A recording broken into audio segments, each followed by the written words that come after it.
noches y muchas gracias a usted que nos acompaña desde su casa a una noche más de Destino 2016. Como usted recordará, este es el programa en el cual 6 periodistas y comentaristas de esta casa nos sentamos a conversar sobre los planes, proyectos y el destino de nuestra nación. ¿Con quiénes? Con los candidatos a puestos de elección popular, pero como usted sabe, después de las elecciones celebradas el domingo pasado, esa lista se ha depurado. Esta noche nos acompaña Sandra Torres y Mario Leal y hablaremos de cara a la segunda vuelta electoral.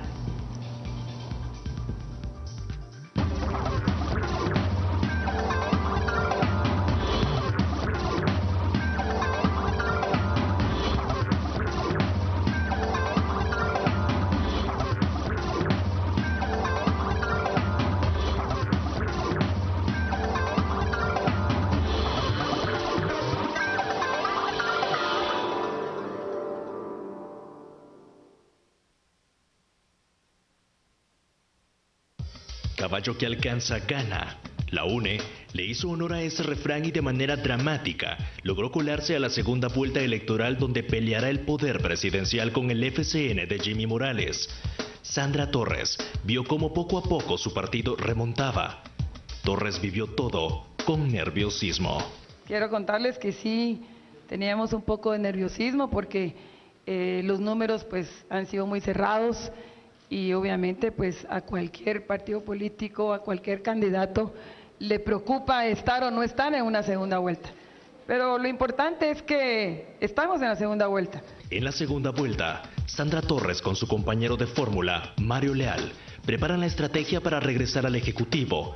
Para el analista José Carlos Sanabria, ambos, aunque ideológicamente parecen distantes, se complementan. En alguna medida creo que se complementan en términos de que los dos tienen experiencia, han estado muy cerca del ejercicio del Ejecutivo, en gobiernos distintos, pero eso creo que contribuye principalmente a fortalecer su capacidad, su conocimiento, la experiencia que tienen y que recordemos que en este caso, pues, Sandra Torres estuvo con una participación muy importante en el gobierno de Álvaro Colón y el vicepresidente Mario Leal la tuvo en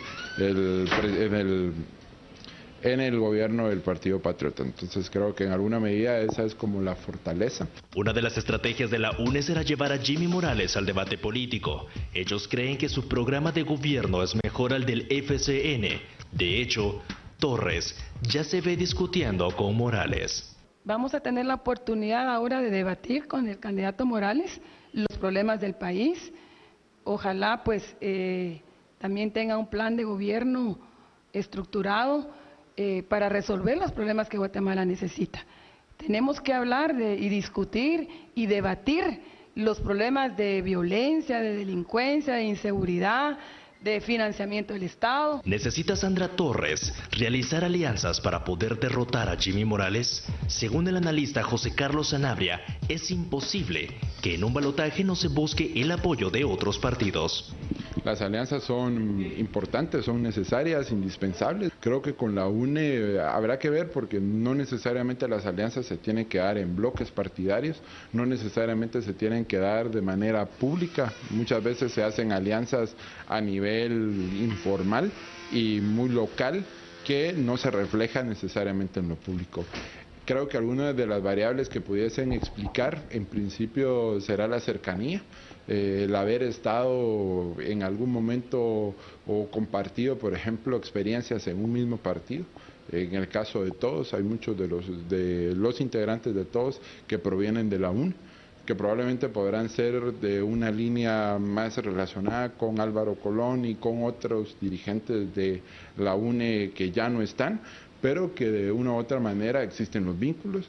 El binomio de la UNE, Sandra Torres y Mario Leal, siguen esperanzados en el voto rural, que hoy por hoy los tiene en segunda vuelta y que cultiva Torres. Por otro lado, Mario Leal aglutina al empresariado. Voto rural más poder económico para hacer la fórmula de la Unidad Nacional de la Esperanza, pero también apuestan por una infraestructura que el FCN no tiene. Estos ingredientes podrían jugar a favor de Torres y Leal. Mientras esto se comprueba, la ex primera dama está segura que Jimmy Morales no le puede ganar 2 veces seguidas. No me va a ganar. Ahorita la primera vuelta sí, pero la segunda la gano yo. Ya estamos acá en el set con nuestros invitados. Muchas gracias a Mario Leal y Sandra Torres por acompañarnos. Y para no esperar más tiempo, arranca Paola con la primera pregunta de esta entrevista. Buenas noches, bienvenidos. Vamos a hablar de esos resultados que conocimos hace una semana. Empezamos a conocer porque todavía no son definitivos. 0.12%, 5.958. Imagino que ese número lo sueñan ustedes desde que se paró el conteo. ¿Cómo explica, señora Torres, ese voto que se disputó la UNE con líder, tan parecido en porcentajes y tan reñido para que ustedes pudieran pasar a segunda vuelta? ¿Cómo lo analiza? Bueno, antes que nada, pues buenas noches y gracias por la oportunidad de estar aquí. Básicamente el análisis que nosotros hacemos es que el voto rural pobre se dividió. Y se dividió en los votos que se fueron hacia el partido líder y la otra parte hacia nosotros. Sin embargo, seguimos sosteniendo que el voto rural siempre ha sido de la UNE.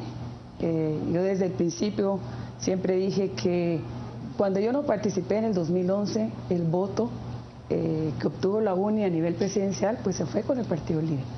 Hoy ese voto se partió y esperamos que en la segunda vuelta, a nivel de base, porque es básicamente el voto rural, las comunidades, las aldeas, el voto hacia lo más rural, pues vendrá de regreso, porque es lo que la gente está esperando ahora, es viendo que eso se dividió.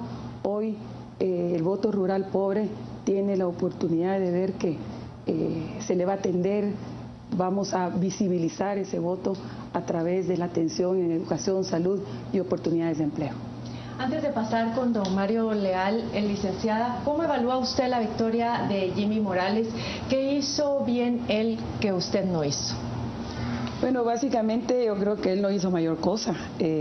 Honestamente, el voto de él, más bien urbano, nosotros hemos hecho un análisis previo y hemos concluido que el voto del candidato Morales es un voto urbano mayormente, un voto antisistema, podríamos decir, y un voto de castigo también para Manuel Valdizón. Eso es lo que muchos analistas han dicho y lo que nosotros hemos también analizado. Sin embargo, también ha sido un voto que creemos que en esta segunda vuelta va a ser un voto pensante, que se va a tener que reflexionar para analizar también propuestas, porque el señor Morales pues considero que es una persona respetable. De hecho, yo lo respeto como persona. Tiene buenas intenciones, pero no está preparado. Necesita un plan de gobierno, se necesita experiencia. Guatemala no puede esperar para aprender. Los problemas son tan profundos y tan graves.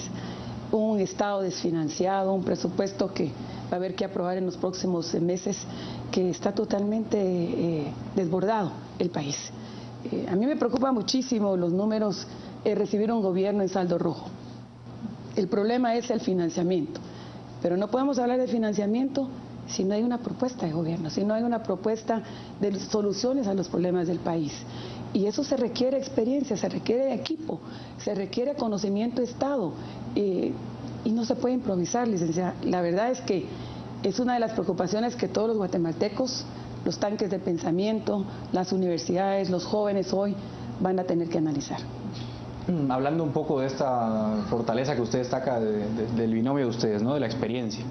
Y entre comillas también hablando un poco del voto urbano, entre comillas pensante también, le pregunto al vicepresidencial, el señor Mario, ¿qué le falta al binomio presidencial de la UNE para ganar la presidencia? Justamente para ganar ese voto urbano que no han podido capturar como lo vimos en la primera vuelta. Sí, bueno, yo creo que la licenciada ya lo dijo bien. En la primera vuelta pues habían 13 o 14 opciones y el candidato Jimmy Morales consolidó una buena parte del voto de rechazo contra la clase política y especialmente contra Manuel Valdizón. Pero ya en una segunda vuelta ya la dinámica es otra, ya la gente se pone a analizar más detenidamente pues qué tiene cada candidato, quién está detrás de cada candidato, cuáles son los planes, cuáles son las propuestas, quién es el equipo. Y yo creo que en esa nueva situación, yo creo que el voto urbano pues va a tender a a favorecernos a nosotros, ¿verdad? Cuando vean pues que hay experiencia, que hay programas, que hay propuestas, que hay mucha capacidad, que hay equipos técnicos, que estamos realmente preparados. Y como ya lo dijo Sandra, en realidad, pues en el caso del candidato Jimmy Morales, pues él puede tener las mejores intenciones y puede ser un buen hombre, pero todos sabemos que realmente está ahí como producto de la coyuntura y que pues no está preparado en realidad, que está llegando a improvisar. Entonces yo creo que en la medida que el voto urbano vaya haciendo ese análisis ya con solo 2 alternativas y no 14, yo creo que pues ellos solos van a ir tomando esa decisión. Pero déjeme intervenir acá y hacerle una pregunta a ambos, cualquiera de los dos la puede responder. Ese voto urbano se mide a través de las redes sociales, que han jugado un papel determinante en estas elecciones, y en esas mismas redes sociales nosotros miramos que se respira un rechazo a la clase tradicional política, a la cual identifican directamente con usted. ¿Cómo conquistar un voto que de por sí parece estar perdido o que de por sí parece estar con un rechazo tajante hacia la candidata? Bueno, nuestra propuesta es, básicamente hay que recomponer la estrategia. Honestamente, es parte de lo que estamos haciendo, pero también llevar la protesta con propuesta. O sea, hoy por hoy ya no hay más que habemos 2 candidatos, aunque sabemos que el Tribunal Supremo Electoral pues no ha hecho oficial los resultados. Somos muy respetuosos también de que ellos el día de mañana den ya su decisión final, pero sin embargo tenemos que también a ese voto joven, a esas demandas sociales, a ese cambio al sistema político, es la propuesta que nosotros estamos haciendo. Sobre todo porque es población urbana joven que también tiene necesidades. Básicamente estamos hablando de propuesta de empleo, de educación, de capacitación, de becas, de oportunidades de trabajo, de empleo. Y en el tema de la clase media urbana también, revisar los intereses de las tarjetas de crédito, la canasta básica, lo que hoy está golpeando a esa clase media, a ese segmento que nunca ha sido atendido. Entonces estamos redefiniendo la estrategia para llegar a esas personas, a esa población que ha estado demandando un alto a la corrupción, un cambio al sistema político, y por eso es que estamos promoviendo ya desde un año atrás, reformas a la ley electoral, y no solo reformas a la ley electoral, sino todo el sistema político. Licenciado Mario Leal, en esa misma línea, los canales abiertos, la televisión abierta ha tenido siempre un impacto importante en las elecciones. ¿Cómo ven ustedes ese impacto en estas elecciones en particular, siempre en la línea de que las redes sociales pareciera que jugaron un papel alternativo y la exposición en medios de tanto de Jimmy Morales como de ustedes no fue como la que tuvo otro tipo de candidatos que no lograron los resultados que ustedes tuvieron? ¿Cómo evalúan ustedes ese tema? Sí, en primer lugar, a mí con Mario suficiente, gracias, para todos.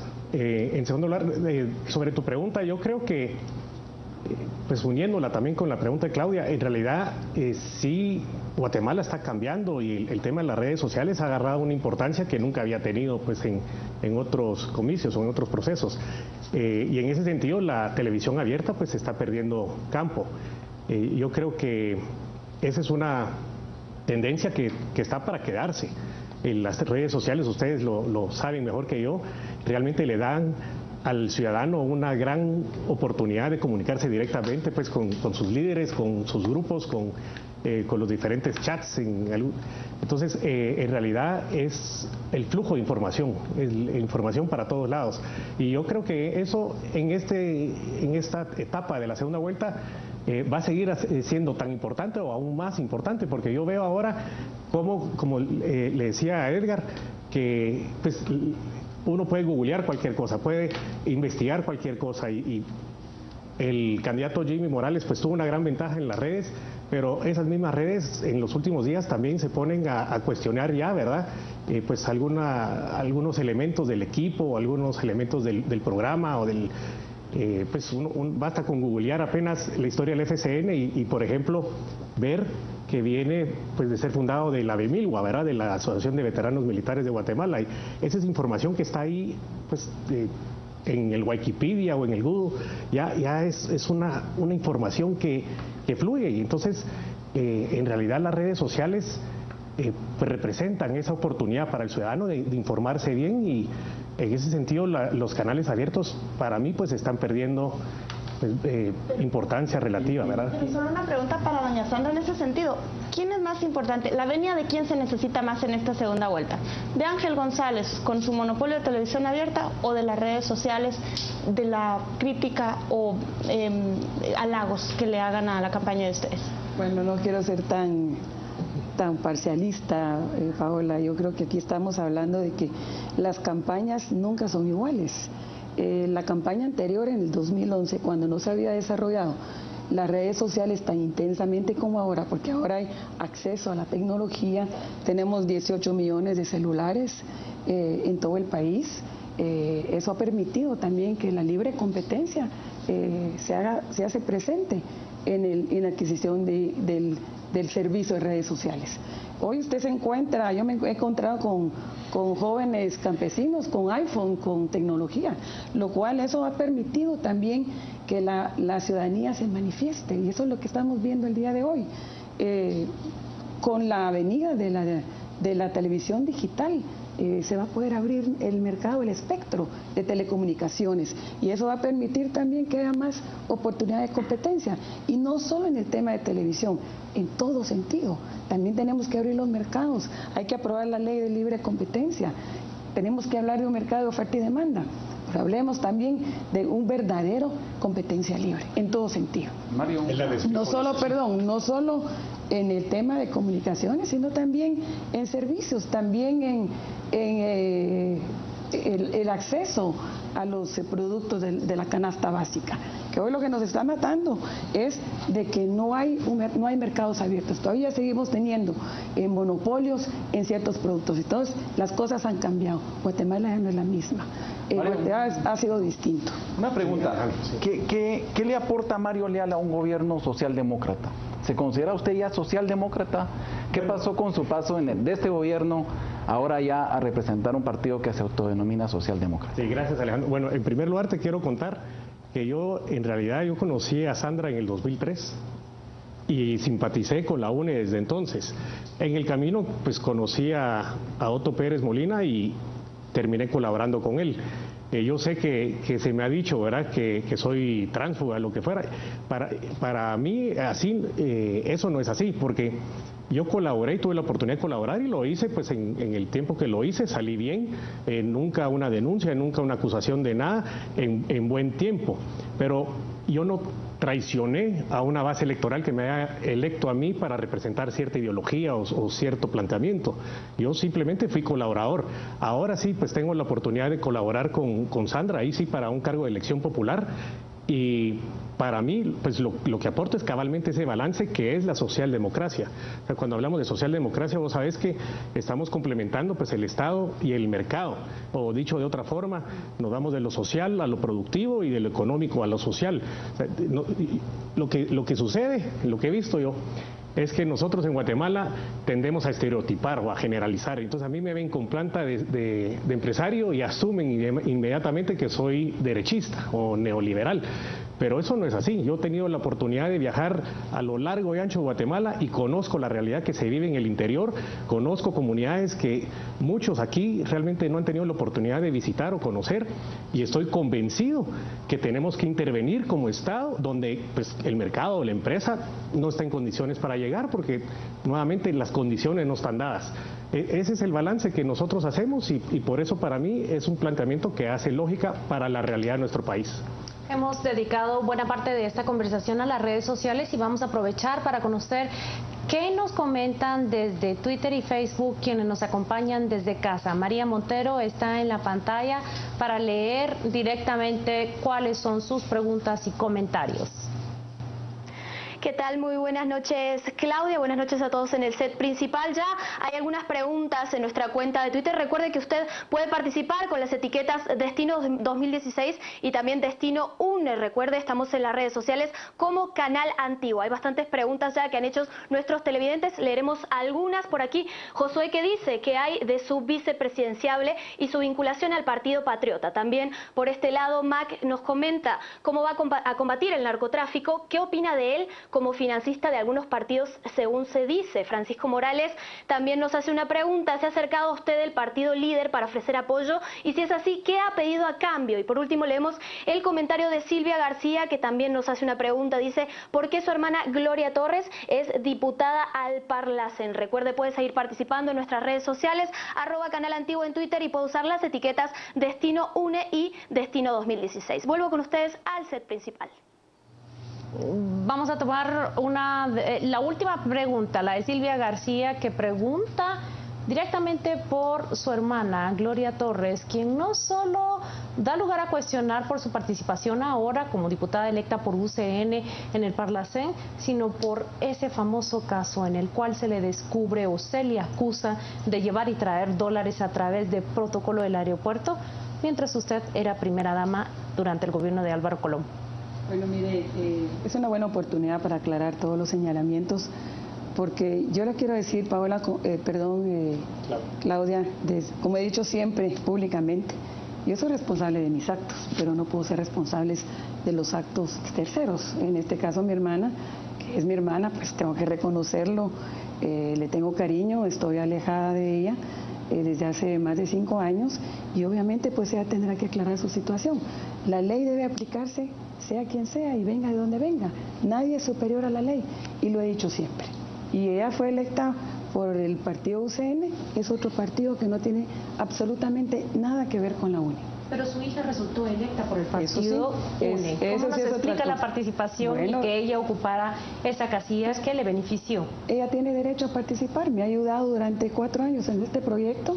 Yo hice un compromiso con ella y creo que también poco a poco los jóvenes tienen que ir participando para también hacerse presente en todos los proyectos políticos, no solo la UNE, sino también en los demás partidos políticos. Y podemos mencionar varios en otros partidos políticos. Yo creo que los liderazgos se van también evolucionando y también hay que ir cambiando poco a poco.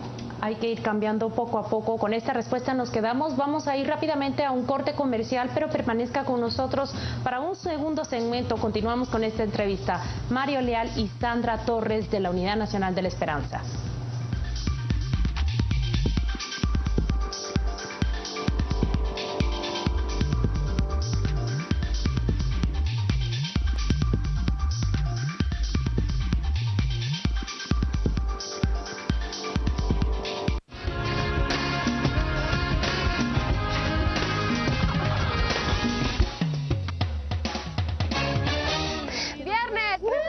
Matutino Express, el tema es Valoremos la Vida, y nos visitan los representantes de la obra 1000 Maneras de Morir en el Ixcamip para hablarnos todo sobre esta comedia.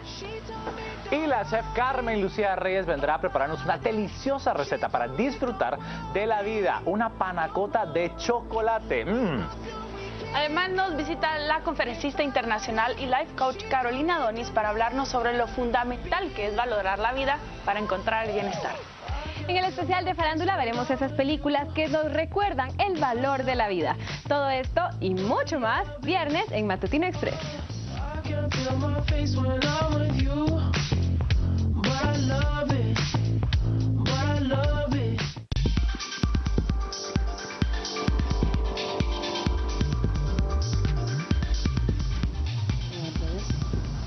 Estamos de regreso en este programa Destino 2016. De cara a la segunda vuelta nos proponemos entrevistar a todos los actores que tienen lugar para esa decisión que hemos de tomar el 25 de octubre. Antes de continuar, he de contarle que también por diferentes medios nuestro equipo ha hecho llegar la invitación al candidato Jimmy Morales y Jafet Cabrera, vicepresidenciable de FCN Nación.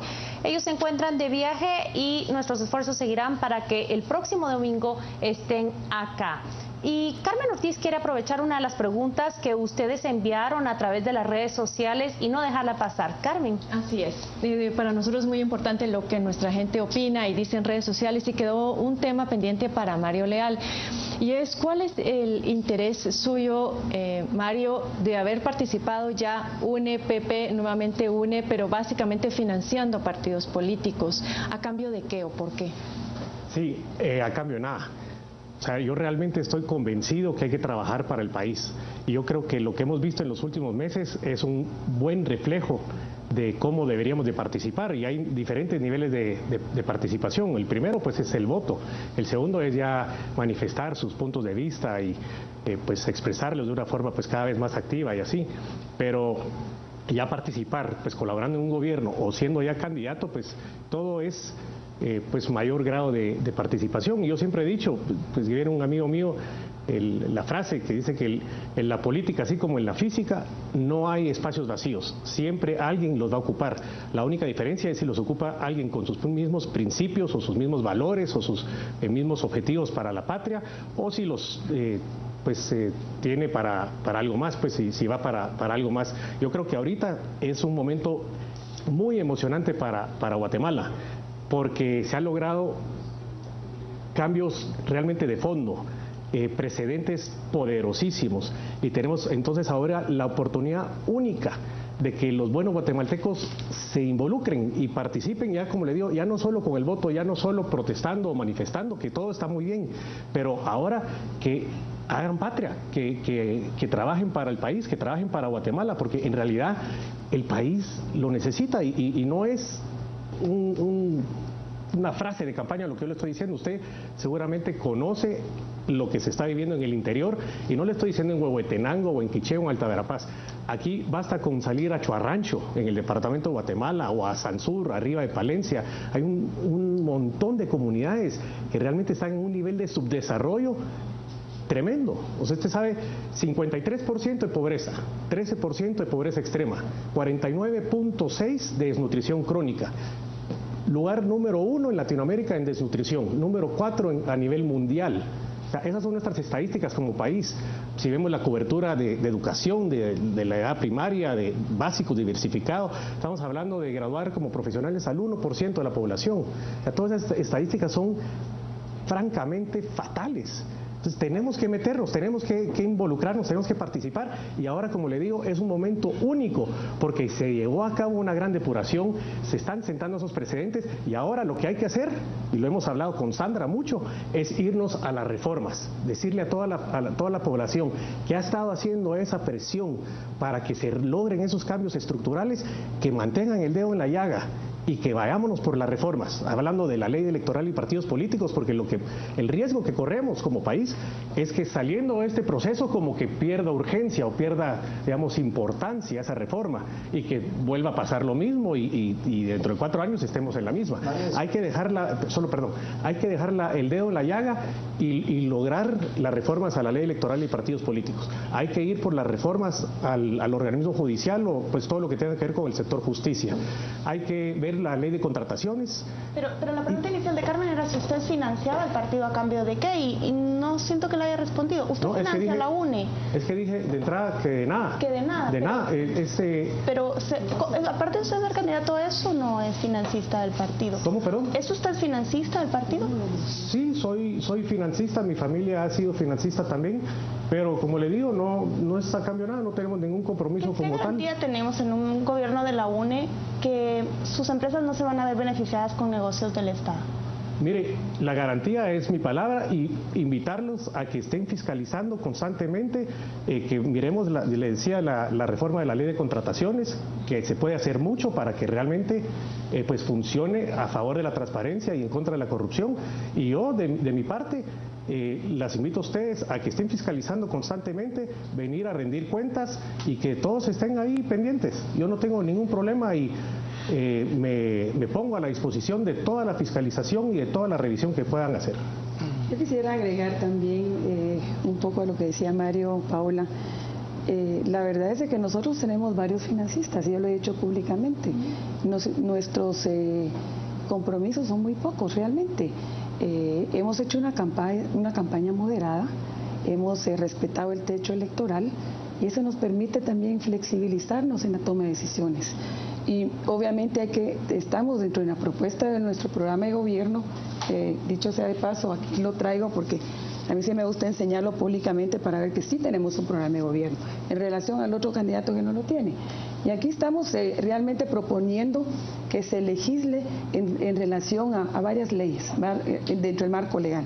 Uno es la ley antisoborno, que también se penalice tanto el que da como el que recibe, y también que no haya conflictos de intereses, hemos hecho un compromiso con Mario de que desde que él, primero Dios, si Dios así lo permite y el pueblo así lo decide, ganemos la presidencia, es ese compromiso de que no van a haber conflictos de intereses. Yo me hago responsable y me voy a hacer responsable en el tema de transparencia. Desde la presidencia lo vamos a manejar con un consejo de notables que quiero que me acompañe, también conformado por gente proba, por gente honesta, gente honorable, porque queremos que todos participen. El tema de corrupción está tan enraizado en el Estado que lo primero que hay que ir a hacer es una buena limpieza. Y obviamente estoy hablando también del acompañamiento de la CICIG en el tema de transparencia. Ampliar el mandato de la CICIG, reformarlo para que la CICIG sea nuestro auditor realmente en el tema de fiscalización también, además de este Consejo de Notables, que les quiero compartir que yo he hecho acercamientos ya con el doctor Suger, todavía no me ha contestado, quiero hacer esa salvedad, pero lo estoy invitando a él para que sea parte de ese Consejo de Notables. Quiero también invitar a otros profesionales, rectores de las universidades, a las iglesias también, para que nos ayuden a que revisen, estén fiscalizando constantemente. Obviamente el Estado tiene varios instrumentos para la fiscalización de los recursos del Estado que no se usan, pero también hay que trabajar y aprobar un marco de leyes que son necesarias para terminar con la corrupción. Y una de las que están pendientes es la ley de servicio civil, que está pendiente en el Congreso, la ley de compras y contrataciones, que ya hay un dictamen, pero ojalá que se pudiera aprobar antes de la segunda vuelta. Puedo agregar una cosita, Paola, también agregarle a todo lo que es la extinción de dominio, los delitos que sean o que vengan de tráfico de influencias o actos de corrupción, que quede bien plasmado que cualquier bien que un funcionario se haya podido hacer por tráfico de influencias o cualquier delito, que sea también sujeto a la extinción de dominio. Mario, en esa línea de pensamiento, eventualmente en un gobierno de la UNE a usted le tocaría presidir extinción de dominio y le tocaría aplicarle la extinción de dominio a Otto Pérez Molina. ¿Cómo manejaría esa situación después de haber estado tan cerca de Otto Pérez Molina y tener ahora como vicepresidente, si ganaran las elecciones, que extinguirle las propiedades a Roxana Valdetti y a Otto Pérez Molina? Mire, no le voy a mentir, para mí todo esto es una gran decepción. O sea, no me deja de dar tristeza, pero aquí estamos hablando de las instituciones. Aquí tenemos que irlo con lo que la ley diga.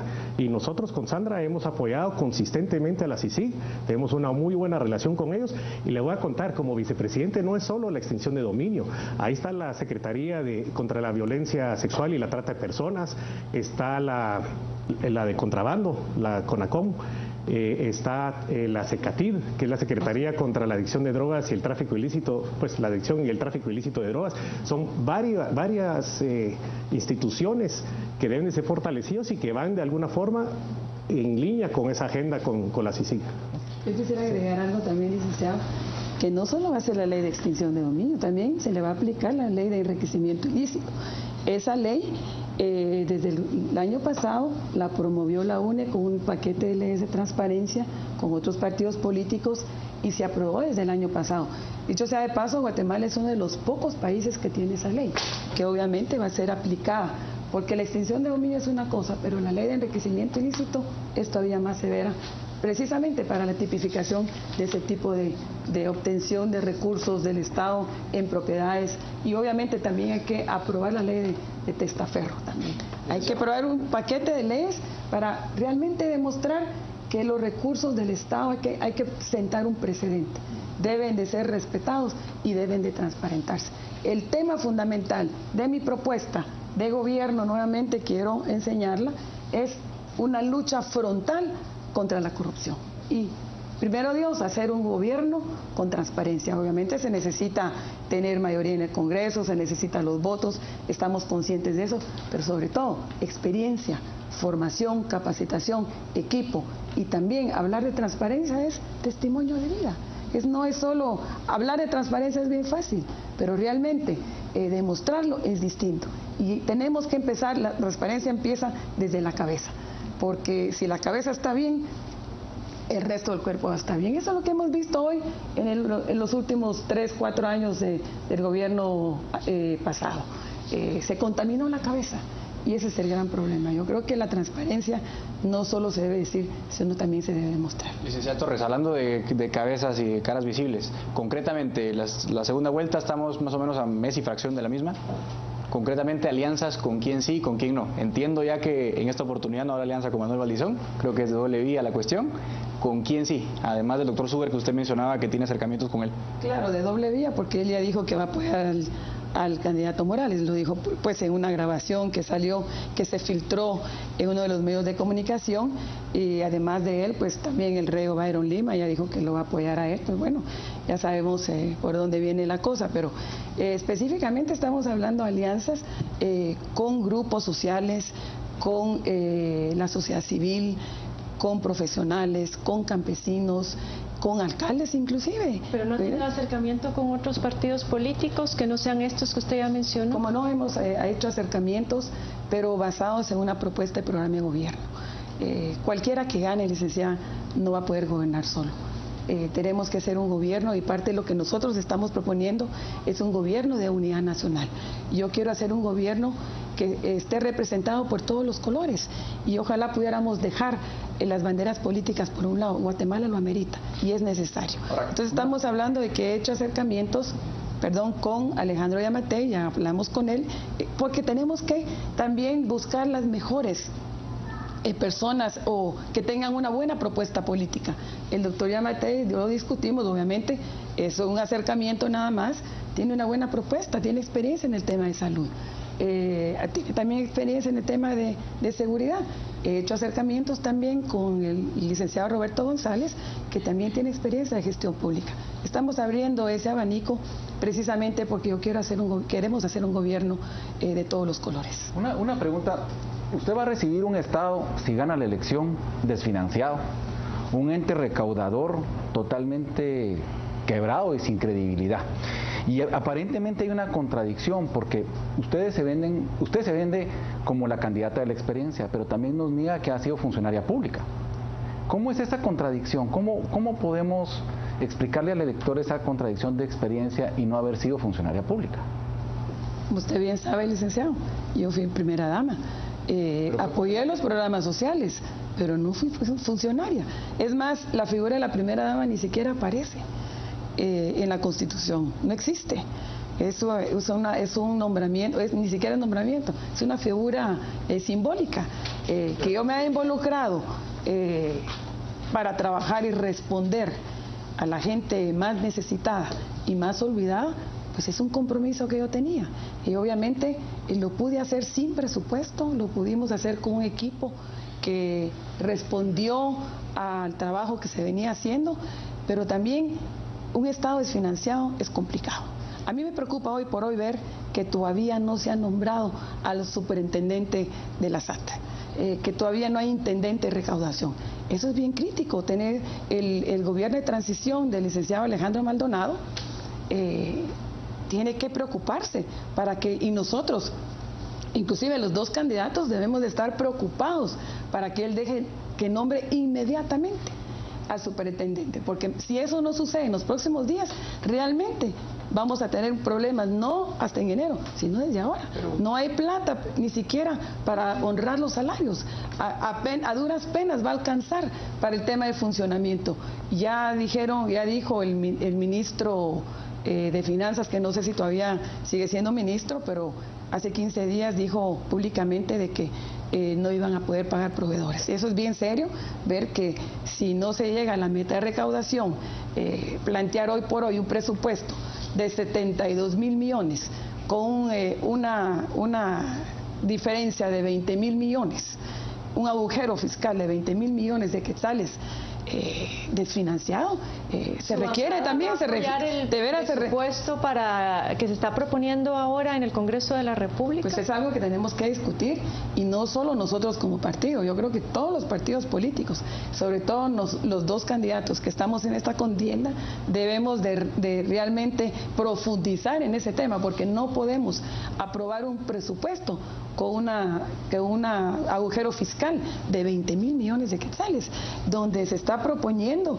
más préstamos, más endeudamiento, lo cual es delicado, aunque pero alguna salida le tenemos que encontrar. Trabajar nuevamente con el presupuesto que está ahora, eso le amarra mucho su plan de gobierno. Exactamente, pero es parte de lo que estamos revisando, una readecuación presupuestaria para ver qué hacerla, redireccionar 10.000 millones de préstamos que están ahí, que no han sido ejecutados, y estamos pagando intereses por $1.000 millones al año en dinero que no se está ejecutando. Entonces, hay mucha análisis que hacer en el tema de presupuesto.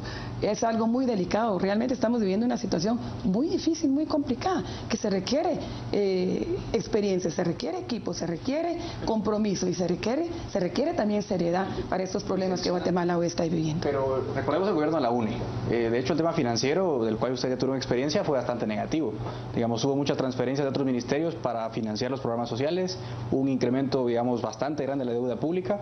O sea, en tema financiero, el gobierno de la UNE no fue precisamente ordenado ni sano para las finanzas del país, todo lo contrario.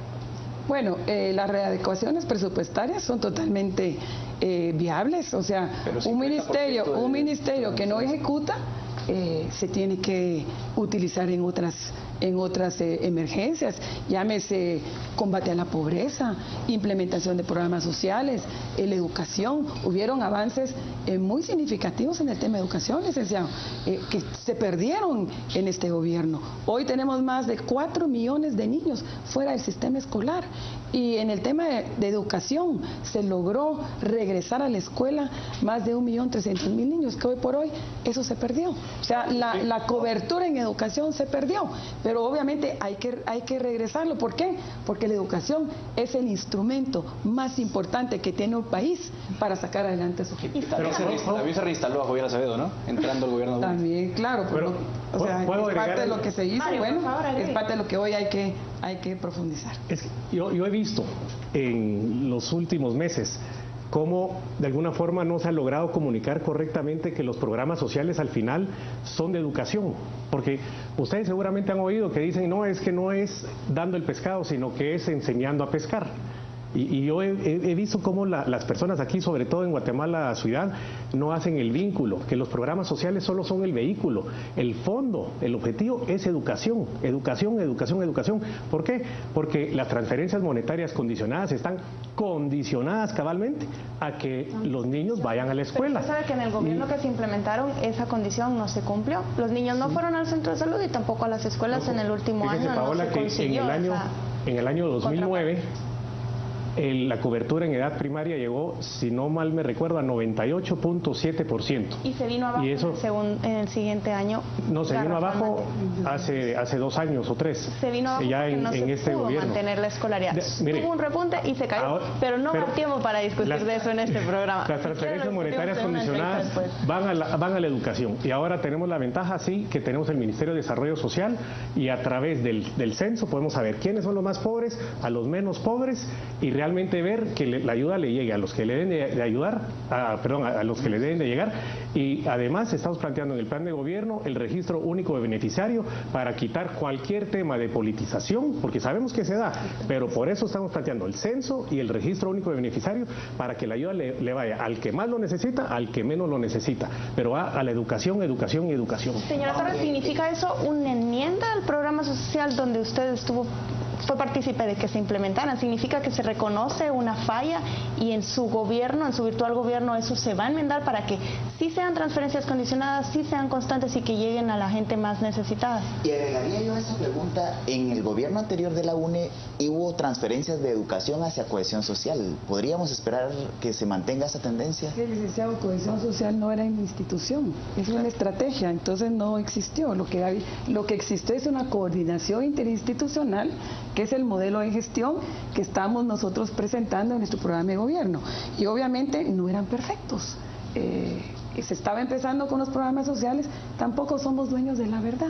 Yo realmente, por eso es que estamos haciendo una invitación a todos los sectores, a los tanques de pensamiento, a las universidades, a los profesionales, a los buenos guatemaltecos que también nos ayuden a que la solución, a plantear las soluciones de nuestro país. Y por eso es que yo quiero aprovechar para invitar al candidato Morales a que debatamos tema por tema, porque estamos hablando de que el país lo vamos a encontrar realmente no solo desfinanciado, sino realmente desarticulado, los programas sociales, la educación, la salud, la seguridad, el tema de justicia. Si no hay dinero, si no hay financiamiento, es imposible sacar el país adelante. Y obviamente, regresando al tema de programas sociales, estamos agregándole el componente de temporalidad, porque no pueden ser eternos, y también de productividad. La mejor política social es un buen trabajo, un buen empleo. Queremos que la gente tenga trabajo, tenga empleo, y ese es el corazón central de nuestra política económica. La generación de empleo y trabajo. Obviamente sabemos que la generación de empleo y trabajo no va a venir del sector privado, perdón, del Estado, tiene que ser del sector privado. Tenemos que trabajar en alianzas, con una buena relación con el sector privado, también con el tema de educación integral, un enfoque integral estamos proponiendo, porque no podemos aislar ningún tema, no podemos aislar educación de salud, ni lo podemos desligar del tema de seguridad. Ahora volvemos a caer al tema del presupuesto y de que no hay suficientes recursos para poder fortalecer estos programas. Una de las causas que dan lugar a esta situación es precisamente el comercio ilícito, todo el tema de la defraudación tributaria, y es un problema que, como mencionaba Otto Pérez Molina en una entrevista que concedió a un medio internacional, no es un problema que se presentó durante este gobierno, sino que efectivamente ha sido, por lo menos tendrá unos 15 o 20 años. Siendo que la UNE ya estuvo en el gobierno, ¿qué medidas implementaría en esta ocasión para corregir algo que fue heredado al Partido Patriota también? Bueno, obviamente hay que hablar de una reestructuración de la SAT. Yo estoy viendo el futuro, licenciado. A mí me preocupa el futuro cercano, inmediato. La SAT no está funcionando ahora. Si no se tiene nombrado un superintendente hoy o el día de mañana o pasado, en los próximos 3-4 días, realmente vamos a tener un problema serio. Y no solo estamos hablando de la estructuración de la SAT. Una cosa es la SAT, estamos hablando también del tema de aduanas, donde ahí está el foco de corrupción, de contrabando en el tema de aduanas. En el tema de la SAT estamos hablando de evasión. ¿Y qué hay que cobrar? Las medidas que implementaron en el gobierno de la UNE en su momento para corregir ese problema, que ahora van a hacer algo distinto? ¿Cuál fue la lección aprendida? Son varias lecciones. Y quiero empezar diciéndole que hoy por hoy hay 87 exmilitares contratados en la SAT, en las aduanas. Hay que salir de esta gente. Hay que hacer una limpieza profunda en la SAT para recuperar la institucionalidad de esta institución. No podemos seguir permitiendo que la gente, que no sean técnicos, estén cuidando las aduanas o estén cuidando los ingresos del país, porque hemos visto cómo se empezó a caer la recaudación de los recursos, precisamente porque en las aduanas está la mayor evasión, no solo del IVA, sino también el contrabando. Hay que trabajar en esa parte, prácticamente en la SAT hay que reestructurarla, hay que cambiar el directorio. Ya la ley ya fue aprobada, pero no se ha cambiado todavía el directorio de la SAT. Hay que hacer una serie de cambios y más bien de entrada, el primer día de gobierno, hay que entrarle a ese tema. Pero antes de eso, sí le vamos a pedir al presidente Alejandro Maldonado que nombre ya al superintendente, que nombre al intendente de recaudación, porque mientras eso no suceda, se está pasando el tiempo y nos estamos quedando con un estado desfinanciado. Estamos justamente en tiempo para ir nuevamente a las redes sociales. Antes de eso, decía ella, hay que hacer un número de tareas, pero vamos ahora a consultar con María Montero cuáles son los comentarios y las preguntas de quienes nos acompañan desde casa. Así es, Claudia, ya tenemos muchísimos comentarios y quiero comentarles que ya somos Trending Topic en Twitter, así que muchísimas gracias a todos aquellos que están participando con nosotros con las etiquetas Destino 2016 y también Destino UNE. Hay muchísimos comentarios y también hay preguntas para el binomio presidencial del partido UNE. Vamos a leer algunas. Por aquí nos dice Puro Chapín, educación, pero resulta que hay municipios con el 53% de analfabetismo. Lean el padrón. También Víctor Hugo Dice, ¿contará Sandra otra vez con el apoyo de Joviel Acevedo? Por aquí Pablo Solórzano comenta, el gobierno anterior UNE dejó mucha sensación de corrupción. ¿Qué cambios hará para no dejar sensación de corrupción? José Miguel nos dice, y entonces si recibiría un estado de financiado, ¿cómo le hará para poder dar su famosa bolsa solidaria? También Luis Boror dice, la inmunidad tiene que desaparecer, es sinónimo de corrupción y de impunidad, todos tienen que dar cuentas. También Juan Roquel comenta, los programas sociales seguirán, ¿enseñamos a pescar o seguimos dando el pescado? Y por último, leemos el comentario de Michelle Leto que dice, ¿qué opinión le merece las declaraciones de Valdizón de que tienen poder para tener de rodillas al próximo gobierno? Estas son las preguntas y los comentarios que han hecho nuestros televidentes en las redes sociales. Volvemos con ustedes al set principal. Muchas gracias y voy a dar la palabra a Alejandro Balcells, que él ha elegido uno de esos mensajes para plantear la pregunta. Tomando la pregunta que hacían en redes, ¿cuál es la propuesta sobre el sindicalismo del Estado y sobre, en concreto, Joviel Acevedo? ¿Qué papel podemos esperar en el gobierno de la UNE, si es que ustedes son favorecidos con el voto popular, con Joviel Acevedo? Bueno, yo he dicho públicamente que los pactos colectivos hay que revisarlos. Obviamente son derechos adquiridos. No nos podemos ir en contra del sindicalismo, porque también es reconocer los sindicatos también es parte de la democracia.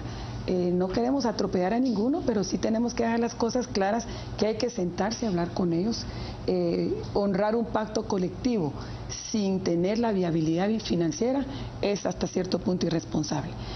Nosotros lo que queremos hacer es sentarnos a discutir con ellos y realmente hacer números, porque el pacto colectivo del magisterio tiene un costo alrededor de 1.300 millones de quetzales que no está presupuestado ni en el actual presupuesto ni en el nuevo que se quiere aprobar en el Congreso. Realmente hay que sentarnos y a discutir, eliminar todas las prebendas innecesarias que no solo vemos en el sindicato del magisterio, sino lo vemos también en los 40 y pico de sindicatos que hay en el Ministerio de Salud. Entonces hay que retomar ese tema, hay que reenfocarlo, porque al igual que las instituciones políticas también nos transformamos, evolucionamos, también lo tienen que hacer los sindicatos. Pero reenfocar quiere decir entonces que entre los cambios de la ley de servicio civil le van a entrar a este tema.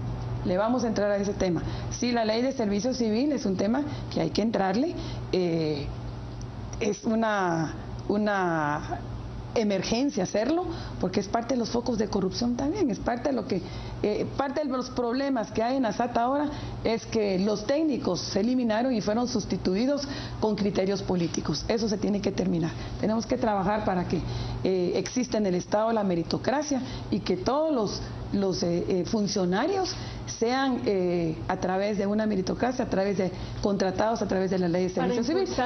Bajando también, licenciada, perdón que le interrumpa, pero antes de que nos vayamos a corte, porque está muy relacionado, necesitan mantener su bancada en el Congreso de la República. ¿Cómo van a evitar o piensan evitar el transfugismo en su bancada para tener el apoyo necesario e impulsar estas legislaciones? ¿Y si van a recibir transfugismo? ¿Y si van a recibir? Bueno, nosotros hemos promovido las reformas a la ley electoral, no de ahora, sino desde el año pasado, porque yo también fui víctima de transfugismo en el 2011. La UNE se fueron en bandada y vimos cómo salió Manuel Valdizón a comprar diputados. Eso lo hemos dicho públicamente. ¿Y si quieren venir de regreso, los aceptaría? Pues obviamente lo que necesitamos es hacer alianzas a nivel con una agenda legislativa. Hay que buscar esa parte.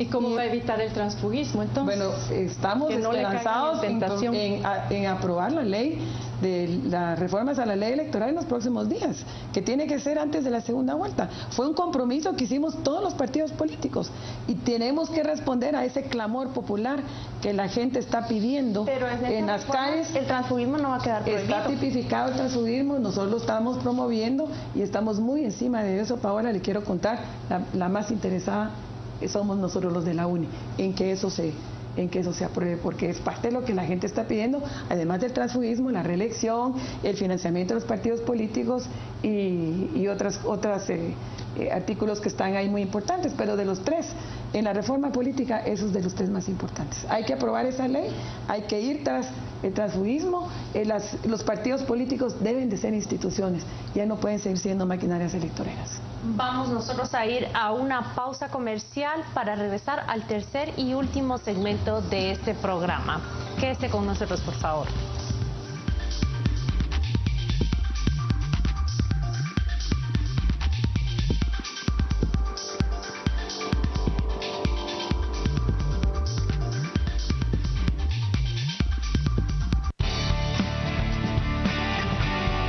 Estamos presentando Destino 2016.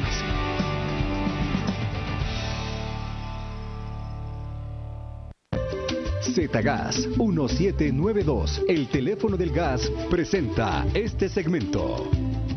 Buenas tardes, como cada hora en punto es un placer acompañarles nuevamente. Soy Anneliese Magerman. Si tenemos noticias de última hora que queremos compartirles, iniciemos con noticias nacionales. La audiencia de primera declaración de Claudia Méndez, ex intendente de aduanas de la SAT, se encuentra en desarrollo, mientras que el Ministerio Público asegura que la exfuncionaria colaboró con la red de defraudación La Línea, colocando personal clave en la entidad y que recibió el 5% de los sobornos.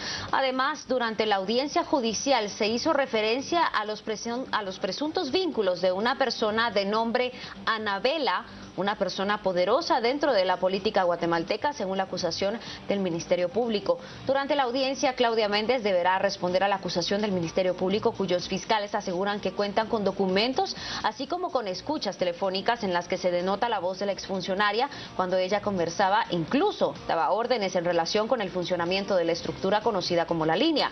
Además, según las investigaciones, a Claudia Méndez se le relaciona como la otra señora, puesto que una de ellas era Roxana Valdetti y la otra señora, Claudia Méndez, según precisó en su oportunidad la fiscal general Telma Aldana. En otras noticias, las acciones policiales permitieron la captura de Belio Santos Zacarías, de 19 años, y Kleiber Eduardo Palencia Jerez, de 21, en aldea Los Ángeles, Livingston y Zabal, sorprendidos por agentes de la comisaría local cuando llevaban secuestradas a una joven de 18 años y su hermana de 3.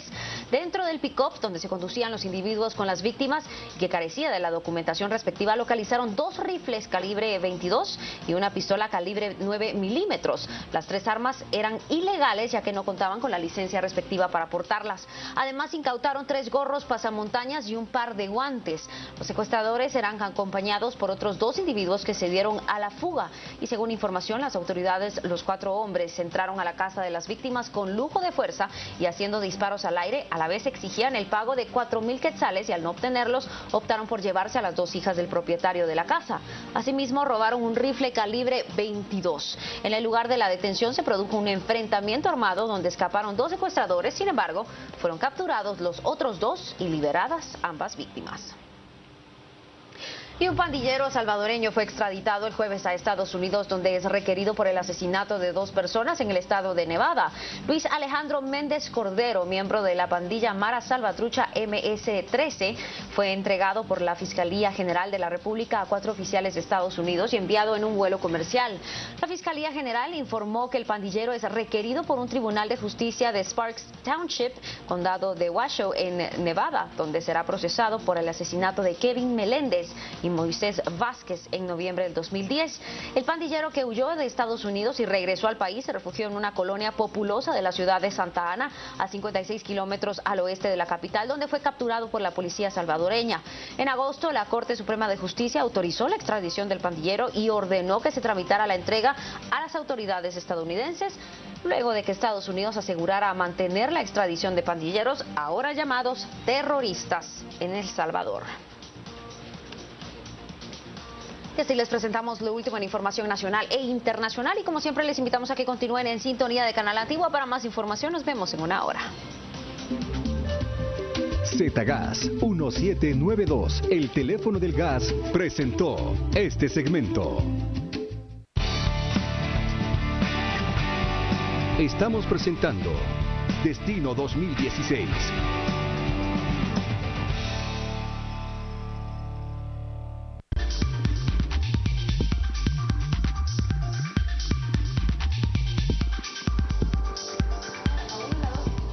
Ya estamos de regreso y esta ha sido una conversación tan animada que nosotros no nos detenemos a pesar de los cortes comerciales. Y voy a cederle ahora la palabra a mi compañero Alejandro Balcells, que tiene no una, sino varias preguntas, ¿verdad, Alejandro? Tal vez una relacionada. Usted comenta mucho que se necesita el superintendente de la SAT. y no cabe duda que no se ha nombrado.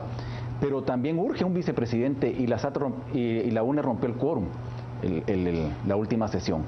¿Qué pasa? ¿Podemos tener vicepresidente en la próxima sesión o no vamos a tener vicepresidente y están apretando a este gobierno de transición? No, es un compromiso que tenemos. Hubo un poco de desinformación ahí en cuanto al papel de la UNE, pero ya hemos platicado con los diputados, ya es necesario nombrar ya un vicepresidente, además que el actual presidente pues tiene el derecho de tener a alguien de confianza y buscar pues acuerdos para nombrar a cualquiera de los tres. Mario, pero sí hay acuerdos el próximo miércoles. Siempre en la línea del financiamiento, ¿podríamos en un eventual gobierno de la UNE esperar reforma tributaria, incremento de impuestos? ¿Cómo se buscaría cubrir el agujero fiscal que ya fue planteado por la licenciada Torres? Sí, yo lo iba a decir antes. Una cosa son las aduanas, que son importantísimos, pero lo otro es la ampliación de la base tributaria. Ustedes saben, como 77% de la población económicamente activa está en la economía informal. Entonces tenemos que ver cómo los formalizamos, pero no con garrotes, sino que nosotros lo que queremos hacer es empujar a las MIPYMES, a las micro, pequeñas y medianas empresas, dándoles capacitación, ayudándoles a organizarse, dándoles acceso a crédito para que les convenga irse formalizándose y entonces ampliar la base tributaria. Tocar las tasas, no, porque no, las condiciones no están dadas. Tenemos que revisar los gastos. Hay una serie de instituciones que de alguna forma redundan en la gestión pública, como hablamos la Secretaría de Bienestar Social o la SOCEP, se pueden integrar al Ministerio de Desarrollo Social para pues, evitar burocracia y gasto innecesario. Y las exoneraciones fiscales. Ustedes saben que está la ley 2989, que la tenemos que reformar para seguir dándole las condiciones a las maquilas para que se mantengan en el país y ojalá vengan más. Usarla para traer o atraer ciertas inversiones de ese lado de generación de empleo, pero cerrarle el hoyo a exoneraciones fiscales que no deben de... Y otras empresas se han visto beneficiadas sin ser necesariamente así es, que no deben de estar ahí dentro del espíritu de esa ley. Este día un diario ha publicado una entrevista con la candidata Sandra Torres. Ella ha anunciado que su declaración patrimonial será pública antes de esa segunda vuelta. Yo le pregunto al candidato a la vicepresidencia, ¿su declaración patrimonial también se hará pública? Y después de escuchar su respuesta, quisiera saber si será un compromiso de todos los integrantes de ese gobierno. Yo con mucho gusto me comprometo a traerles también la declaración pública de mi estado patrimonial, sí.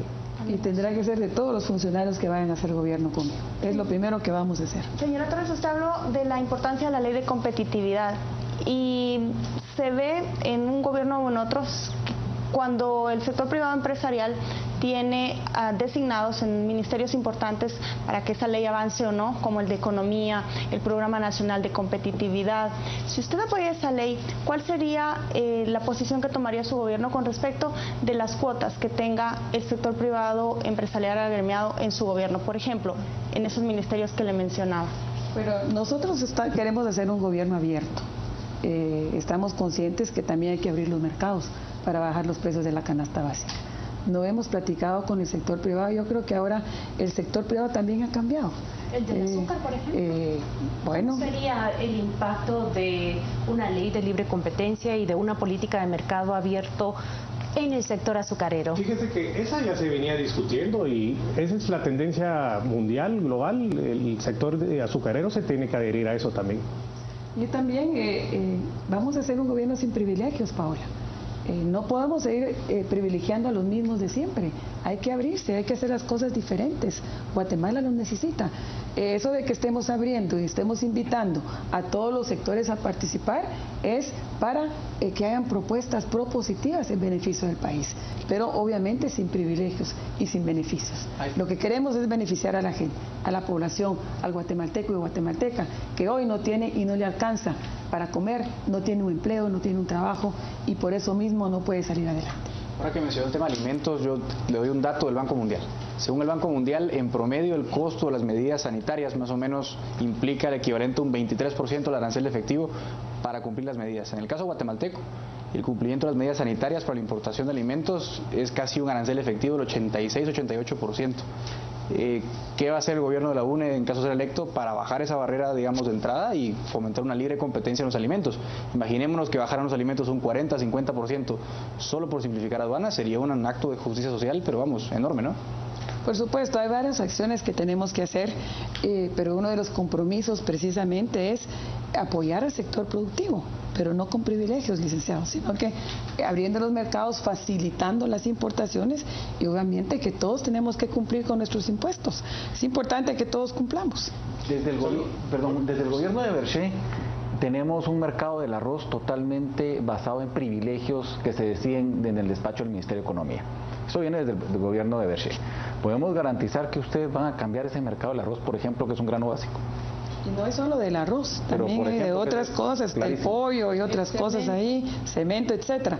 ¿Y por qué no lo hicieron entonces en el gobierno de la UNE? Bueno, cuando yo sea presidenta, licenciado, Dios primero, si Dios no lo permite y el pueblo así lo decide humildemente, pues obviamente es uno de los grandes compromisos que tenemos.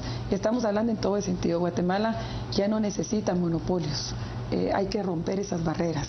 Estamos en un mundo globalizado. Tenemos que globalizarnos también y abrir los mercados. Si no abrimos los mercados, no vamos a crecer económicamente también como deberíamos de crecer. Licenciada, ¿sí? A todo sentido, licenciada. Pues solo quisiera agregar yo que también se tiene que observar que los tratos sean iguales, ¿verdad? Bilaterales, digamos. Que no sea pues un trato desigual entre un país que pueda estar subsidiando algún producto y dompeándolo en Guatemala, ¿verdad? No, claro. Licenciada Torres, usted ha hecho público que dentro de su equipo de gobierno eventualmente usted traería rostros del gobierno anterior. ¿Qué funcionarios esperarían que la acompañaran en este nuevo periodo de gobierno? ¿Y qué rostros nuevos podrían reforzar el gabinete de gobierno, gente de su confianza? Bueno, nosotros hemos hablado de perfiles, no de nombres. Estamos invitando también rostros nuevos. Tenemos gente del gobierno de la UNE que nos ayudó a la propuesta programática. Concretamente en el tema de seguridad está Carlos Menocal, que tiene una amplia experiencia y es una persona trabajadora y honrada y es un buen trabajo. También el ex canciller Haroldo Rodas, que también tiene una experiencia en la política exterior, pero ellos no tenemos compromiso realmente con ellos. Y ellos lo saben, más bien trabajaron y colaboraron en el programa de gobierno, pero aquí no estamos hablando de nombres. Lo que queremos es hablar de perfiles, precisamente porque yo estoy planteando un gobierno de unidad nacional, donde estén representados todos los sectores, porque los problemas son tan grandes y tan profundos del país que solos no podemos, licenciado. Cualquiera que gane, no vamos a poder sacar al país adelante. Necesitamos una unidad nacional, necesitamos ponernos de acuerdo en qué país queremos y cuánto nos cuesta. Y Mario Leal, ¿invitarían eventualmente a alguno de los candidatos que no se posicionaron en esta primera vuelta para que se incorporen al gobierno, un eventual gobierno de la UNE? Fíjese que yo voy a cometer una infidencia. Yo había hablado ya con algunos vicepresidenciables para hacer una especie de alianza para empujar la agenda legislativa, especialmente de temas económicos, para que pasara el que pasara o ganara el que ganara, que todos realmente lo apoyáramos para que tuvieran las herramientas para generar empleo y atraer inversión. Llámese, como decíamos, la ley 2989, la ley de tiempo parcial, temas para realmente lograr el crecimiento económico que hemos querido, que no se ha dado por la falta de condiciones. ¿Tuvo buena receptividad por parte de los candidatos? Sí, yo confío con que varios de ellos van a poderse integrar a apoyar en ese sentido. Eso es lo que tenemos que trabajar. Por eso decía yo antes con el pescado y enseñando a pescar, que por un lado es la educación, es la formación, es el capital humano. Lo otro es atraer inversión y generar pues crecimiento económico a través del turismo, de las MIPYMES, de los encadenamientos productivos, de todo eso. Juntos, ahí podemos entonces pensar en un crecimiento económico de 5 o 6% o mejor tal vez, que realmente vaya a erradicar la pobreza y pobreza extrema que hemos tenido de hace cuántos años. Y nosotros hemos llegado prácticamente a la última parte de este programa, de estas entrevistas, y ustedes conocen este segmento que son preguntas muy rápidas que requieren respuestas muy rápidas también, apenas 4 minutos para concluir esta conversación. Me tomo la palabra y tomo el privilegio de la primera pregunta. Si estuviera sentado en esta silla el autor de ese Wikileaks o cable diplomático que la escribió con un carácter abrasivo, ¿qué le diría? Bueno, en una oportunidad platiqué con el ex embajador, pero no solo dijo eso, dijo que era la mejor gerente del gobierno de la UNE. Yo le dije en esa ocasión al embajador que lo iba a contratar como mi estratega político. Edgar. Mario, ¿Impulsarías una política similar a los salarios mínimos diferenciados, sí o no? Salarios mínimos diferenciados. Podríamos estudiarla, pero no como estaba planteado porque no tenía criterios técnicos. Ahí se estaba planteando tener salarios diferenciados en San Agustín, Acazahuastlán, Guastatoya, Estanzuela y Mazagua. Son 338 municipios y esos 4 ni siquiera son de los que tienen mayores índices de pobreza y son municipios que están al ladito de las vías de comunicación, de la CA9 y la que va al puerto San José. De 338 municipios hay muchísimos otros que tienen muchísimo más necesidad que estos 4 y daba suspicacia de por qué esos 4. Ahí hay que hacer un criterio técnico y analizarlo bien porque realmente tiene que obedecer pues a la realidad nacional, sí. Rápidamente, licenciada Torres, Jimmy Morales ofrece realizar una Asamblea Nacional Constituyente. ¿Usted haría lo mismo, sí o no? No es necesaria una Asamblea Nacional Constituyente para los cambios que se necesitan en el país. Yo voy por una reforma a la Constitución específicamente en el tema de justicia. Ya no podemos seguir esperando que la elección de magistrados caiga en manos del Congreso. Yo creo que esa es la única parte y aún así la pensaría y lo pondría sobre la mesa a discusión. Pero hablar de una Asamblea Nacional Constituyente hasta cierto punto es una irresponsabilidad.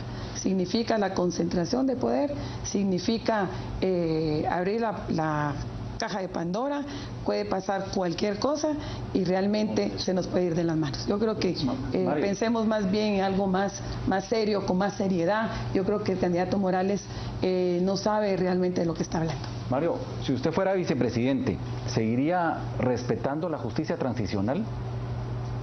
¿La justicia sobre el conflicto armado?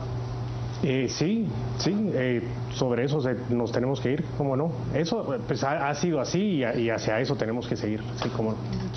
Para Sandra Torres, si pudiera, ¿cobraría revancha de Roxana Valdetti, sí o no? Ella me hizo una persecución política durante 3 años, casi 4 años, 3 años y pico. La verdad, Paola, yo no guardo rencor ni odio en mi corazón. Más bien yo miro para adelante, la justicia se va a encargar de ella. Yo creo que cada quien recibe y cosecha lo que siembra. Yo creo que lo más importante es, mi meta a corto, mediano y largo plazo es trabajar por el país. O sea que usted la perdonó. No la he perdonado, tampoco, pero mi interés más bien está enfocado en el país. No voy a perder mi tiempo en alguien que ya está recibiendo, que la justicia se encargó y se va a encargar. Yo creo que eso es más que suficiente castigo. El pueblo, el rechazo de la población fue el peor castigo que yo haya recibido, más la aplicación de la justicia. Y qué bueno que la justicia lo esté haciendo, venga de donde venga y sea quien sea. Nadie está sobre la ley, ni ella ni Otto Pérez, porque no solo ella, también fue Otto Pérez Molina. El diputado Taracena se refiere a Ángel González como el ángel de la democracia. ¿Eso cambiaría en un eventual gobierno de la UNE? Todo va a cambiar, licenciado. Los cambios se tienen que dar. Hemos visto que hoy por hoy las comunicaciones también están cambiando. La comunicación digital, que va a haber que normarla en los próximos años. Y yo creo que ahí se van a abrir los mercados y van a haber más canales para todos. Nos piden una pregunta simpática y curiosa. ¿Habrá consorte de llegar a ser Sandra Torres la presidenta de Guatemala? No está en mis planes a corto plazo. No está en sus planes a corto plazo, usted la escuchó. Vamos al último corte comercial y quédese porque muy brevemente nosotros vamos a discutir conclusiones sobre este programa. Muchas gracias a ustedes por acompañarnos y por aceptar esta invitación.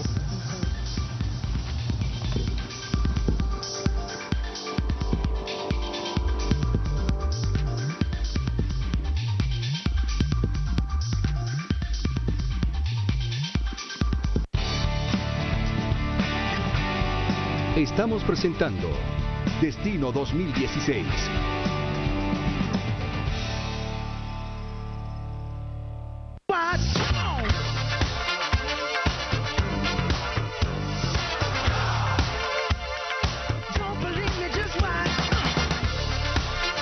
Para que tus tardes estén acompañadas de algo nuevo y diferente, te invito a ver Música Registrada de lunes a viernes de 4 a 5 de la tarde.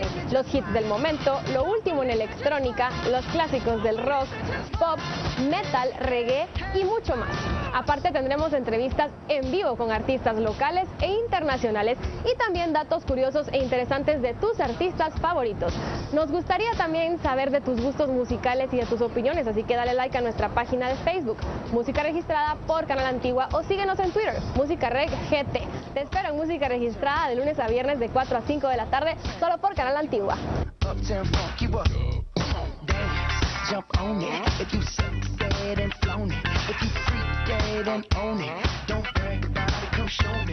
Quiero que me escuches.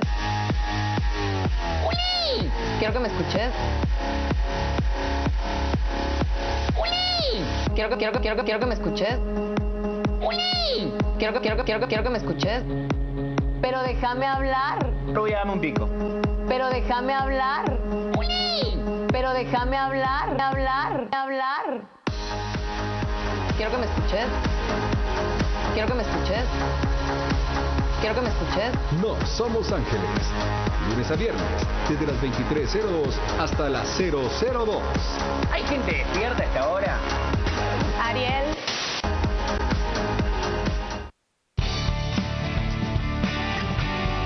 Estamos presentando Destino 2016.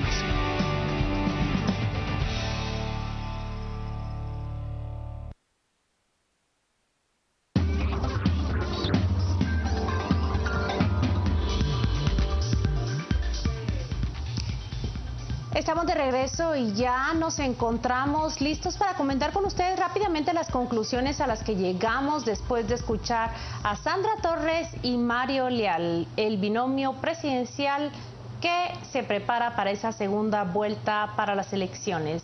Arranca Alejandro Balcells con sus conclusiones. Bueno, yo lo que he visto es que tienen la carta de presentación que fue su gobierno de la UNE, pero a la vez se quieren desmarcar del gobierno de la UNE. O sea, quieren jugar un poquito con ambos conceptos, ¿no? La experiencia viene de la gestión de gobierno, pero también la sombra viene de esa gestión de gobierno. Y como punto tal vez focal es que las propuestas de los programas sociales yo creo que son irrebatibles, son necesarias en mucho sentido de la palabra, pero aquí hay un tema también de liquidez. Y no, yo no veo ninguna propuesta concreta de cómo hacer para que el Estado tenga liquidez. Sobre todo si realmente van a hacer efectiva su promesa de terminar con los privilegios, porque al terminar con los privilegios se les van a venir 200 demandas y amparos e inconstitucionalidades sobre cualquier medida que ellos tomen.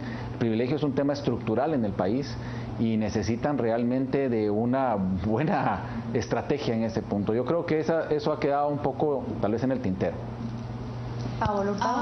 Yo lo que veo es que con estos 960 y pico mil de votos que obtuvo tanto la UNE como líder, el análisis que hace la UNE de que ellos van a captar a ese voto que era para Valdizón se puede contrarrestar fácilmente con los votantes de Jimmy Morales, que podríamos aducir que quieren, o los que no querían a este grupo de tanto líder como UNE, van a apoyar a Jimmy Morales porque no quieren más de lo mismo. Ellos tienen ese gran reto, tanto la UNE como FCN Nación, de ver en qué lado se inclina más la balanza. Y lo otro que a mí me parece interesante es cómo ellos dan por hecho que se va a ir el votante. No necesariamente es así. Estas semanas que vienen hasta el 25 de octubre se verán y se escudriñarán mucho mejor las propuestas y el votante tendrá una segunda fase para preguntarse cuál es la que más le convence, tanto por experiencia como por inexperiencia de Jimmy Morales. A ver, Carmen Ortiz. Bueno, no hay duda que están enfatizando mucho más sus fortalezas, el hecho de estar enseñando a cada momento su plan de gobierno. Creo que esa es su mejor carta de presentación, tener ese plan de gobierno mucho más estructurado, aunque sí preocupa el tema de que ese plan de gobierno va a quedar muy limitado si el presupuesto de ingresos y gastos vuelve a ser el mismo consecutivamente y no hay otro. Claro, entiendo la preocupación en términos de que muchas veces se sobreestiman los ingresos del Estado y después se crean esos grandes agujeros fiscales.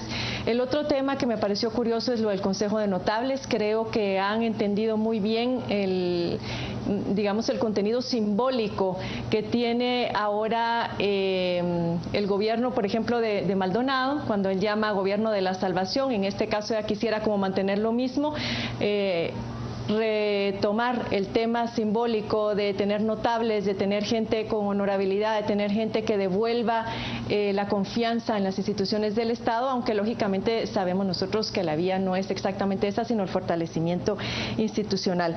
Quisiera pensar que la tónica de la campaña va a ser más bien propositiva, porque oí también muchas descalificaciones hacia su contendiente y a veces eso debilita a las campañas electorales. El hecho de estar señalando únicamente los errores, lo que no tiene el otro, en lugar de lucir lo que yo tengo. Por eso insistiría que el éxito, creo yo, en esta segunda vuelta, ante ese eventual triunfo de Sandra Torres, sería presentar esas fortalezas y no tanto apoyarse en campañas negativas que muchas veces suelen ser contraproducentes. Gracias, Carmen. Cristian. A mí me parece que la verdadera competencia electoral va a ser la segunda vuelta. La primera vuelta fue un antivoto. Me parece que la candidata lo tiene claro, un rechazo abierto a Manuel Valdizón, y eso obviamente genera el efecto espuma de Jimmy Morales.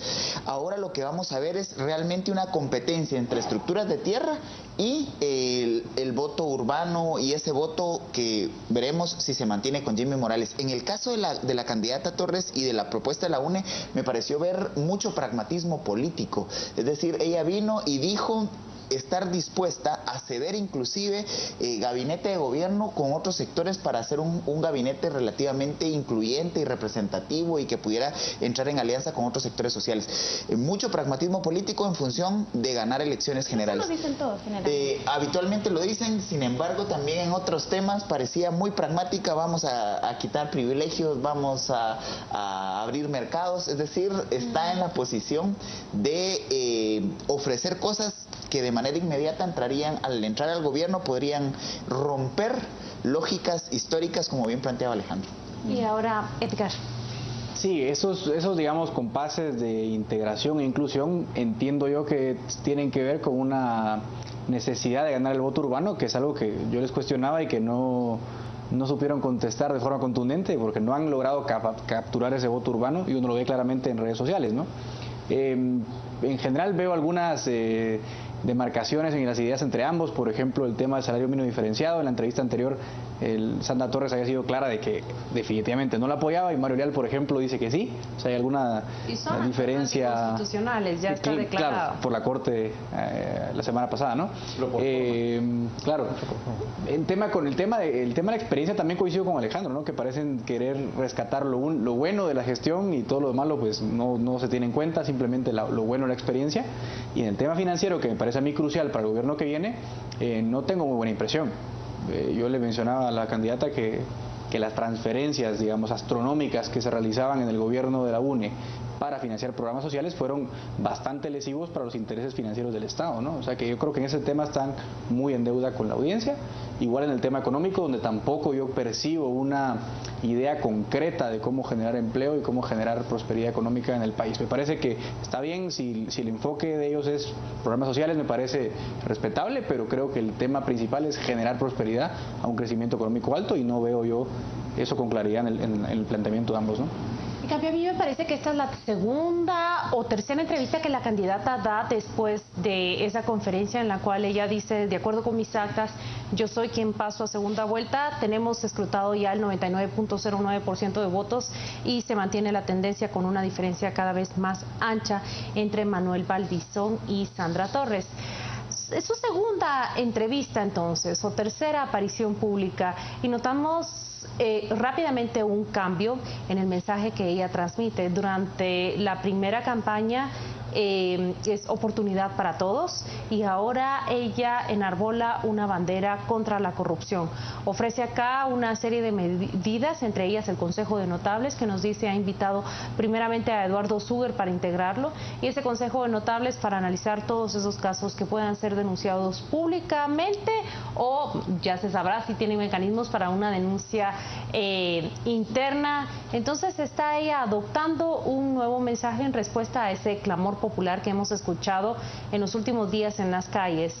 prácticamente su mensaje central fue acá y en la otra entrevista que se dio contra la corrupción. Llamativo y significativo que hablen sobre una ley para la libre competencia. Ella habla de un libre mercado para sectores que sabemos que son importantes para el país y que este tipo de mensajes no caen en saco roto cuando escuchan libre mercado, libre competencia para un sector como el pollo, el cemento, las telecomunicaciones y también el azúcar. Lo comenta alguien que es representante de ese sector azucarero. El lado negativo y que yo veo que se convierte en el gran reto de ella es vencer ese antivoto y ese rechazo que el binomio parece endosar hacia Valdizón y hacia otros políticos, pero que nosotros vemos, de acuerdo con las mediciones, que ellos forman parte de ese canasto que ese voto urbano rechaza. Creo que ese es el gran reto que ellos tendrán en las siguientes semanas. Y con esto nosotros nos quedamos, vamos a despedir el programa, no sin antes decir que Canal Antigua y Destino 2016 toman la palabra de organizar ese debate. Invitamos nuevamente a Jimmy Morales y a Jafet Cabrera para venir a sentarse acá con nosotros, conversar de sus proyectos para el futuro y las propuestas de nación que tienen, pero además organizar una conversación en la cual Sandra Torres y Jimmy Morales puedan compartir, debatir, discutir y conversar sobre su visión de país. Muchas gracias a usted por acompañarnos, que tenga muy buenas noches y un feliz inicio de semana.